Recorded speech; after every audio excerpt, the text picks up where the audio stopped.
Preparation of branch account आणि branch debtors account under डेटर system या मेथडने आपण मागच्या डिस्कशनमध्ये ब्रँच प्रॉफिट आणि लॉस अकाउंट काढत असताना ब्रँच अकाउंटच्या डेबिट साईडला कोणते आयटम्स घ्यावे आणि ब्रँच अकाउंटच्या क्रेडिट साईडला कोणते आयटम्स घ्यावे यावर डिस्कशन केलेलं आहे. आजच्या या डिस्कशनमध्ये ब्रँच प्रॉफिट लॉस अकाउंट आणि ब्रँच डेटर्स अकाउंट क्लोज करत असताना कोणत्या स्टेप्स तुम्हाला लक्षात घ्यायच्या आहेत हे बघणार आहोत.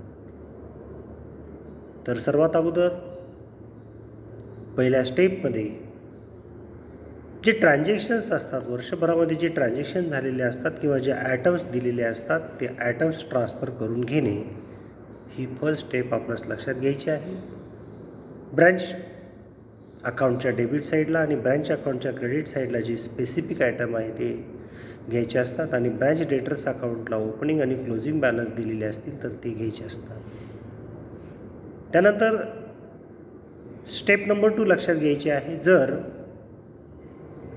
ब्रँचला हे गुड्स इनव्हॉइस प्राईसने सेंड केलेले असेल हेड ऑफिसकडून तर त्या काही आयटमवरती आपणास लोडिंग किंवा डिफरन्सेस कॅल्क्युलेट करून त्याचा इफेक्ट ब्रँच अकाउंटला ॲडजस्ट करावा लागत असतो. इफेक्ट कोणत्या आयटम्सवरती येतो तर त्यामध्ये ओपनिंग आणि क्लोजिंग स्टॉक ऑफ गुड्स, त्याचप्रमाणे गुड्स सेंड टू ब्रँच आणि गुड्स रिटर्न बाय ब्रँच या 4 आयटमवरती आपणास लोडिंग कॅल्क्युलेट करून त्याची एंट्री ब्रँच अकाउंटला करायची असते. ती कशी करावी त्याच्यावर आपण सेपरेट पुन्हा डिस्कशन करणार आहोत, पण इथे स्टेप म्हणून लक्षात घ्यायचं आहे. तिसऱ्या स्टेपमध्ये आपणास ब्रँच डेटर्स अकाउंट क्लोज करून त्या ब्रँच डेटर्सचं बॅलन्स काढायचं आहे. जे काही बॅलन्स येत असेल तर ते बॅलन्स ब्रँच अकाउंटला ट्रान्सफर करून घ्यायचं आहे. आणि शेवटच्या स्टेपमध्ये ब्रँच प्रॉफिट लॉस अकाउंट काढण्यासाठी ब्रँच अकाउंट क्लोज करायचे आहे.